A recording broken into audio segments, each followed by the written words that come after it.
Et maintenant, la potion magique de...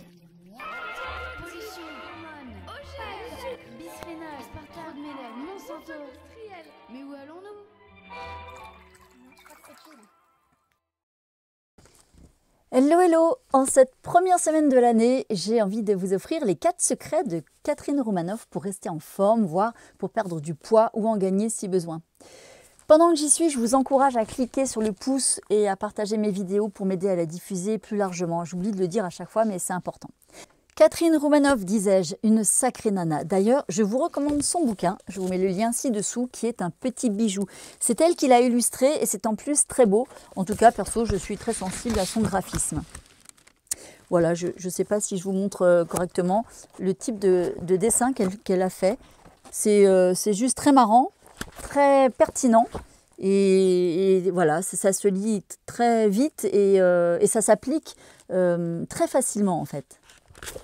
Je ne sais pas si je peux vous en montrer d'autres. Enfin voilà, c'est très pratique en fait comme cahier. Il se trouve que j'ai aussi été formée par elle sur la thématique du poids par l'hypnose. Et c'était un stage vraiment incroyable. Alors, elle ne se préoccupe pas de la qualité ni de la quantité en termes d'alimentation. Croyez-moi, pendant le stage, j'ai parfois eu des torsions dans le cerveau, des courbatures cérébrales pendant quelques semaines, tant ça pouvait aller souvent à l'encontre de certains principes hygiénistes. Mais finalement, tout se rejoint à un endroit précis, le rétablissement de l'instinct. J'en ai déjà parlé de l'instinct. Et oui, plutôt que d'imposer à notre organisme un règlement sur le quoi manger, elle préfère imposer un règlement sur le comment manger. Attention, je n'ai pas dit que c'était facile. En revanche, je trouve que c'est très intéressant comme concept parce que ça donne l'occasion d'aller interroger le pourquoi. Pourquoi on ne suit pas spontanément les 4 secrets alors que tous les animaux sauvages les suivent, eux, et ne souffrent pas d'obésité ni de diabète, à l'inverse des animaux domestiques qui, eux, ont perdu beaucoup de leurs instincts et ne choisissent plus du tout leur nourriture pour le coup. Ils ont des maladies que leurs homologues sauvages n'ont pas, évidemment. Alors, qu'est-ce qu'elle dit, Catherine Roumanoff? Il y a 4 principes à suivre, et tous en même temps. Si on n'en suit que 3 sur 4, ça ne marche pas. C'est les 4. Et surtout, on oublie tous les régimes et règles alimentaires ingurgités auparavant. 1. Je mange quand j'ai faim et que quand j'ai faim. 2. Je mange ce dont j'ai envie et que ce dont j'ai envie. 3. Je mange en savourant et je ne mange que en savourant. Ça veut dire pas devant son tel ou son ordi ou en voiture. Sinon, je ne mange pas. Ça s'appelle aussi manger en conscience.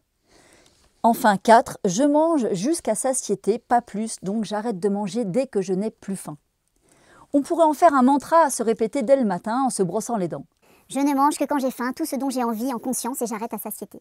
Pris un à un, chacun de ces principes est d'une simplicité extrême. J'en entends déjà ricaner.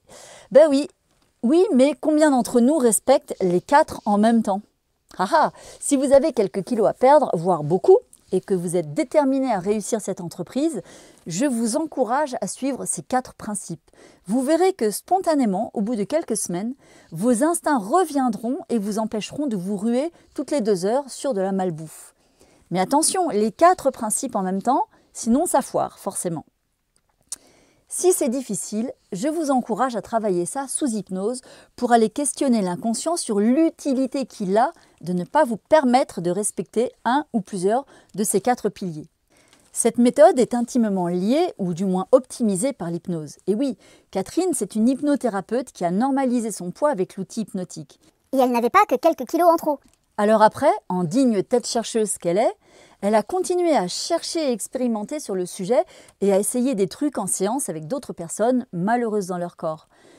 Cette méthode est fascinante parce qu'elle permet finalement d'aller bien au-delà du problème de poids. On dénoue à cette occasion des problématiques subtilement cachées et parfois sans même s'en rendre compte. Et je compte bien l'utiliser aussi sur l'arrêt du tabac, du sucre et tout ça, parce qu'aller titiller l'addiction ne peut que conduire à sa soustraction. Allez, je vous rappelle que sur mon site, il y a toutes les infos pour les consultations en chair et en os à Moréas, dans les Pyrénées-Orientales. N'hésitez pas à le faire savoir autour de vous. Bon appétit!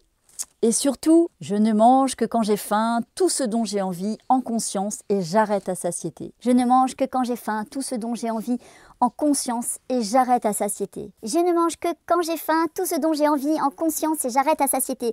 Je ne mange que quand j'ai faim, tout ce dont j'ai envie, en conscience, et j'arrête à satiété. Je ne mange que quand j'ai faim, tout ce dont j'ai envie, en conscience, et j'arrête à satiété. Je ne mange que quand j'ai faim, tout ce dont j'ai envie, en conscience, et j'arrête à satiété.